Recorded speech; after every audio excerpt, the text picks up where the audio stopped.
Okay, and we have the Pluto's body ready.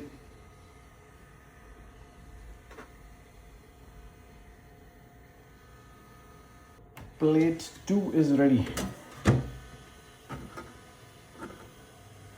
Okay, plate number 3 is ready. The eyes, the nose, and the ears. And the tongue is ready. And the last plate, I think the face and some bridges. Time to assemble.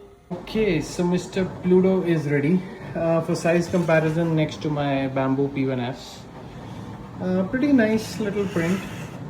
Came out nicely. 4 or 5 different trays, but yeah, he's ready.